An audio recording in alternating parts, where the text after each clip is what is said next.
여러분 안녕하십니까? 월요일 아침 뉴스투데이 경남 시작하겠습니다. 오늘의 주요 뉴스입니다. 어제 새벽 경남에서도 20세 이하 태극전사들의 월드컵 우승을 염원하는 거리 응원이 펼쳐졌습니다. 역대 최고 성적을 거둔 선수들에게 아낌없는 박수를 보냈습니다. 항공기 인테리어 시장이 크게 성장하고 있습니다. 이 시장을 잡기 위해 정부와 학계, 민간 기업이 손을 맞잡았습니다. 성폭력 사건 피해자를 상담했던 변호사가 가해자 측의 변호를 맡았다가 검찰의 문제 제기로 재판에서 손을 떼는 일이 벌어졌습니다. 요즘 맥주 애호가들 사이에선 부산이 수제 맥주의 성지로 인식되고 있다고 합니다. 부산시는 관광 상품화에 나섰습니다.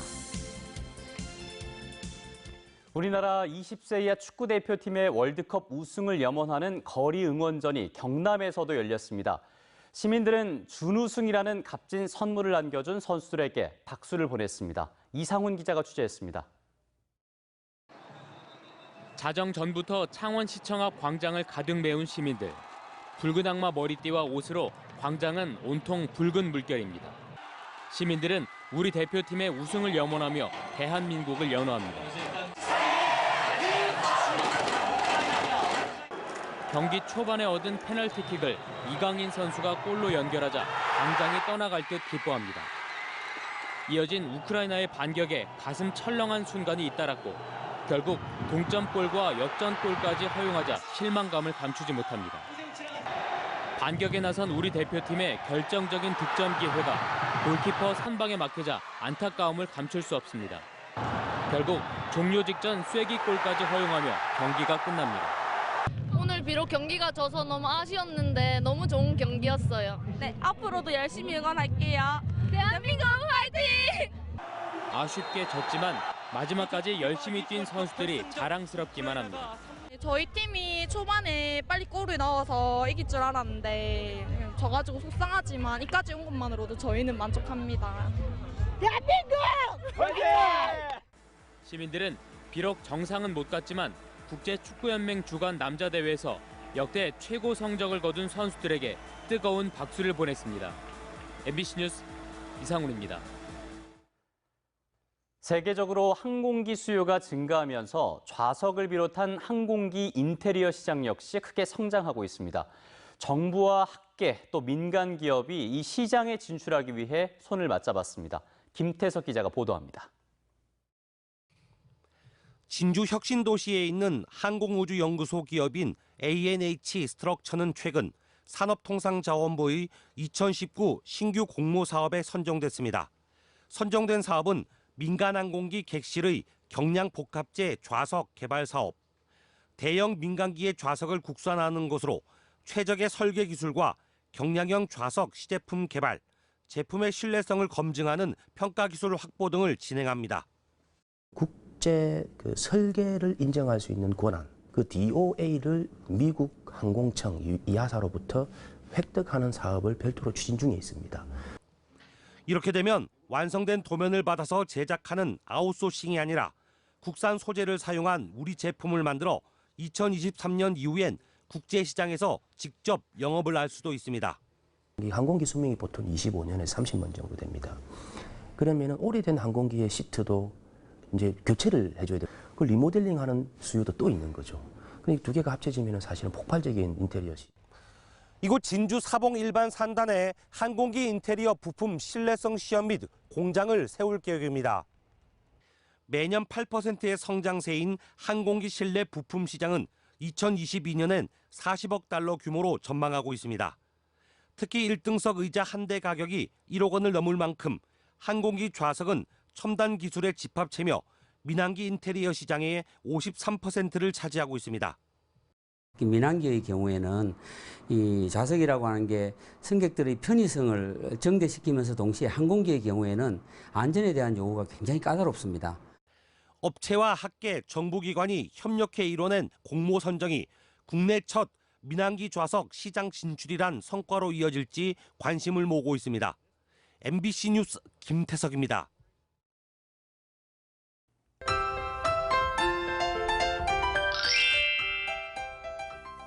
주말 잘 보내셨나요? 월요일 아침입니다. 오늘은 어제와 비슷한 기온을 보이며 비 소식 없이 가끔 구름만 많겠습니다. 오늘 창원의 아침 최저 기온 17도, 진주도 17도가 예상되고요. 낮에는 창원 25도, 진주 27도까지 올라 평년 기온과도 비슷하겠습니다. 모레 저녁에는 경남 내륙을 중심으로 소나기 소식이 있겠습니다. 소나기가 내리는 지역은 돌풍과 함께 천둥 번개가 치는 곳이 있겠는데요. 예상 강수량은 5에서 30mm가 될 것으로 보입니다. 위성 영상 보시면 오늘 가끔 구름 많다가 점차 맑아지겠습니다. 아침까지 내륙을 중심으로 가시거리가 1km 미만의 안개가 끼는 곳이 있습니다. 교통안전에 유의하시길 바랍니다. 오늘은 낮 기온이 30도까지 오른 곳이 있어 다소 덥겠습니다. 아침 기온부터 보시면 대체로 17도에서 18도 분포를 보이는데요. 낮에는 밀양 28도, 양산 27도까지 오르겠습니다. 서부 지역 보시면 거창 16도, 산청 17도에서 시작합니다. 낮에는 거창 28도, 합천 30도까지 오르겠습니다. 바다의 물결은 최고 4m까지 매우 높고 거세게 일겠습니다. 동해남부 전해상에는 풍랑주의보가 발효 중이니 항해나 조업하는 선박은 각별히 유의하시길 바랍니다. 모레 한 차례 비가 오고 난 뒤 맑은 날씨가 이어지겠습니다. 날씨 정보였습니다. 성폭력 사건 피해자를 상담했던 변호사가 재판에서 가해자 측의 변호를 맡은 상식 밖의 일이 벌어졌습니다. 검찰의 문제 제기로 변호사가 재판에서 손을 떼긴 했지만 처벌은 경징계에 그칠 전망입니다. 최지호 기자가 취재했습니다. 올 초 성폭력 피해자 보호센터의 요청으로 한 여성을 상담했던 변호사 A씨. A씨는 피해자에게 형사 고소나 합의, 재판 절차 등을 알려줬습니다. 최근 법원에서는 해당 사건과 관련한 첫 재판이 열렸는데 A씨는 가해자 측의 변호인으로 피고인석의 모습을 드러냈습니다. 피해자와 가해자 양측을 모두 변호하는 쌍방대리로 검찰은 즉각 문제를 제기했습니다. A 변호사는 성폭력 피해 여성과 전화로만 상담해 같은 사건인지 몰랐다며 해명한 뒤 다음 날 사임계를 제출했습니다. 사유는 쌍방대리가 아닌 피해자와 원만한 합의가 불가능할 것 같다는 전혀 다른 내용이었습니다. 변호사법에는 쌍방대리를 금지하고 있습니다. 그러나 처벌 규정이 없어 위반 시 변호사협회가 자체적으로 경고 수준의 경징계를 하고 있습니다. 상식적으로 봤을 때는 이미 사건관계 다 정리된다. 변호사를 인지를 하고 있는 상태고 그럼 몰랐다고 보기는 좀 어렵지 않겠나. 피해 사건의 전말을 알고 있는 변호사가 가해자의 변론을 맡는다는 건 상식 밖의 일입니다. 쌍방대리를 단순히 변호사 개인의 양심에 맡기지 않는 제도적 견제 장치가 필요하다는 지적입니다. MBC 뉴스 최지호입니다. 개인이나 소규모 양조장이 자체 개발한 맥주를 수제 맥주라고 하죠. 그런데 요즘 맥주 애호가들 사이에선 부산이 수제 맥주의 성지로 인식되고 있다고 합니다. 정은주 기자입니다. 부산 수제 맥주의 원조로 꼽히는 광안리의 한 펍입니다. 주한 외국인 홈브루어들이 5년 전 광안리에서 창업해 지금은 부산에만 5곳의 가맹점을 둔 인기 업체로 성장했습니다. 이곳만의 수제 맥주를 찾는 사람이 늘면서 최근에는 강서구 대저동에 양조장을 새로 짓기도 했습니다. Back in 2014 when Galmaggie was formed, there was no craft beer to speak of. Since then, not only have we opened locations all around the city, but we've also spawned off separate companies who have opened up since, from former employees and original founders. 또 다른 부산의 수제 맥주 업체입니다. 신맛이 나는 맥주인 사워 맥주를 만들어내는 양조장을 국내 최초로 갖췄습니다. 야생 효모를 재료로 한 와일드 맥주 등 8종류 안팎의 수제 맥주를 자체 제조법으로 만들어내고 있습니다. 한국에서 이제 더 다양하고 좋은 맥주 그리고 이제 남들이 해보지 않은 시도를 하고 이제 한국적인 재료를 사용하면서 정말 좀 한국적인 이제 맥주를 좀 더 만들면서 남들한테 보여주고 싶습니다. 이 밖에 부산에서는 모두 8개 업체가 수제 맥주를 생산하고 있습니다. 이 중 절반인 4곳이 미국의 유명 맥주 평가 사이트가 3년 전 발표한 한국 맥주 베스트 10에 포함될 정도로 그 맛도 인정받았습니다. 부산 수제 맥주가 유명세를 타자 부산시도 관광 상품화에 나섰습니다. 양조장 체험 등의 프로그램을 개발하고 부산을 비롯한 전국의 수제 맥주 20여 종을 한자리에서 맛볼 수 있는 부산 수제 맥주 페스티벌도 2년째 백스코에서 개최해오고 있습니다.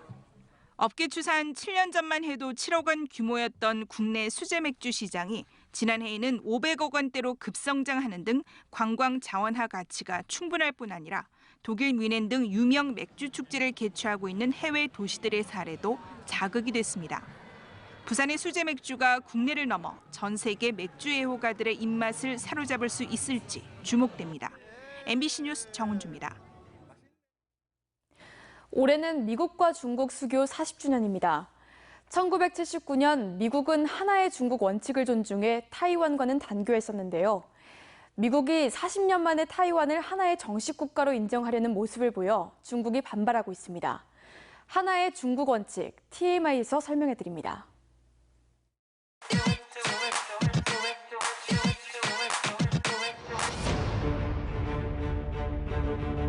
싱가포르, 타이완, 뉴질랜드, 몽골을 미국의 파트너로 소개하면서 4개의 국가라고 표기했습니다. 必将不惜一切代价坚决维护祖国的统一. 타이완으로 국가명을 바꿨을 때 올림픽 출전 자체가 금지될 수 있어 실익이 없다는 점도 영향을 미쳤습니다. 中国只有一个，海峡两岸是一体的。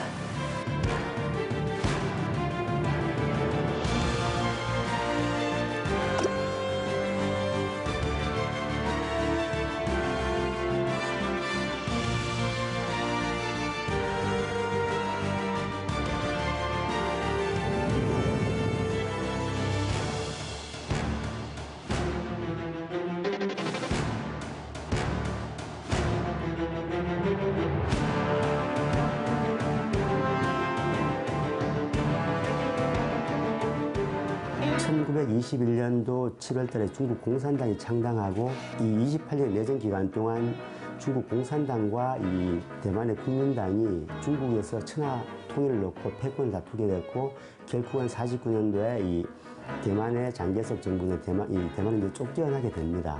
중국 입장에서는 결국은 언젠가는 저 지역은 우리가 이제 이 수복해야 될 고유 영토라고 이제 생각하고 있다는 겁니다. 中共政权始终没有被人民所接受，而只被看作一个过度的暴政，一定会和中国历史上其他暴政一样，随着时间而消逝。 이상옥 외무부 장관은 오늘 오후 김숙이 한국주재 대만 대사를 외무부로 불러 한중 수교 교섭 내용과 앞으로의 일정을 최종 전달했습니다. 이에 대해 김숙이 대만 대사는 강한 불만과 함께 대만 정부에 공식 항의 메시지를 전달했습니다.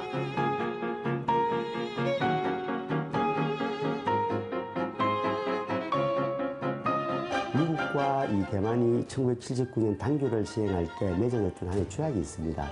대만 관계법이라고 해서 이 대만이 어떤 국가로부터 침략을 받게 되면 미국은 자동 개입해서 대만을 도와준다는 아주 굉장히 중요한 문제가 있는데 당연히 미국은 수교 협정을 할 때 대만은 중국의 고유한 영토라고 이제 인정했기 때문에 중국이 무력으로 이 대만을 병합하더라도 가만히 있어야 되는데 이번에 이 대만을 하나의 중국으로 이 하나의 국가로 규정한 것은 이런 의미에서 굉장히 큰 문제라고 생각합니다. 중국 정부의 하나의 중국이라는 원칙은 티베트, 우이구르 등 분리 독립을 요구하는 소수민족 문제와도 얽혀 있어 매우 예민합니다.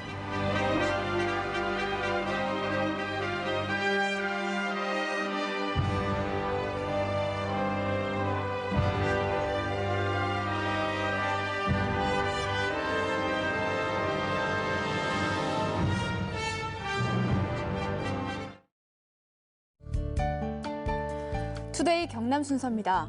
광복회 경남지부의 경남여성 독립운동 도서 기증식이 오늘 오후 김해시청에서 열립니다. 6.25 한국전쟁 참전용사 모교 명패 증정 행사가 오늘 오전 고성군 회화초등학교에서 열립니다. 2019 바다 대청소 활동이 오늘 오후 사천시 남양동 대포항 일원에서 열립니다. 2019년 제19회 거창 예총제 개막식이 오늘 저녁 거창 문화원에서 열립니다. 어제 저녁 7시쯤 창녕군 장마면의 한 농업용 창고에서 화재가 발생해 내부 140제곱미터에 있던 양파와 마늘 등 농산물과 건조기를 태워 소방서 추산 2,700만 원의 재산 피해를 낸 뒤 30분 만에 꺼졌습니다. 경찰과 소방당국은 창고 안에서 연기가 피어올랐다는 주인 52살 윤모 씨의 진술을 토대로 정확한 화재 원인을 조사하고 있습니다.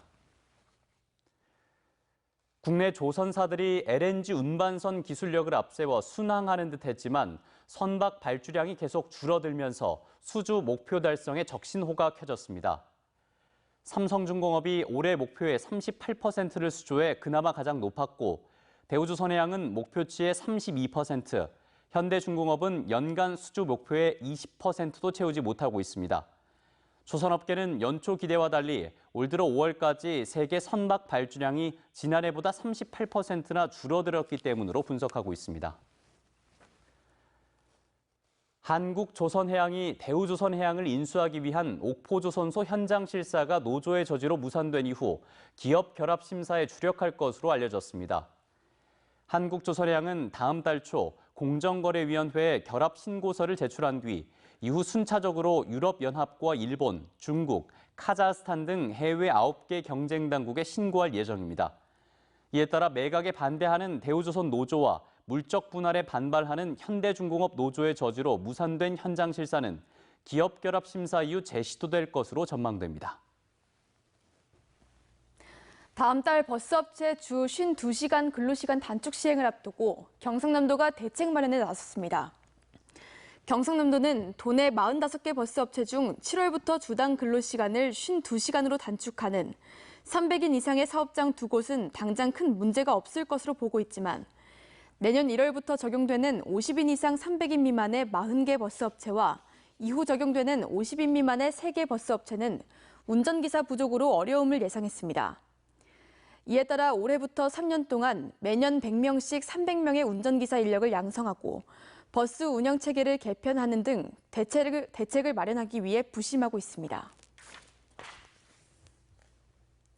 경상남도가 의료 취약계층에 대한 질병 예방검진을 지원해 도민 건강수명을 연장하기로 했습니다. 이에 따라 저소득층 주민을 대상으로 뇌혈관 질환 의심자에 대한 MRI 등의 정밀검사 시 본인 부담금을 지원해 뇌질환을 조기에 발견해 치료할 방침입니다. 또 전립쇠암과 난소암, 동맥경화도 검사 등 특수질병 검진을 받아야 할 경우 1인당 6만 5천 원을 지원하기로 하는 등 올해 6천여 명에게 8억 2천여만 원을 지원할 계획입니다. 김해 시가 최근 시의회 조례 제정에 따라 공공갈등관리심의위원회 구성에 들어갔지만 성원이 되지 않아 발족을 미루는 등 초반부터 난항을 겪고 있습니다. 김해시는 지난 14일 법률, 복지, 환경, 시민단체 등의 분야에 위원 11명을 위촉하고 갈등심의위원회를 발족하려 했지만 불참 통보자가 많아 부득이 24일로 연기했다고 밝혔습니다. 김해시는 갈등심의위가 구성되면 하반기부터 지역 공공갈등 사례에 대한 본격 활동에 들어갈 예정입니다. 사천시가 행정안전부가 주관한 국민디자인단 특별교부세 지원과제 공모에 선정돼 1억 3천만 원을 지원받습니다. 국민디자인단은 공공서비스를 창의적으로 개발 또는 발전시켜 나가는 새로운 정책 개발 모델입니다.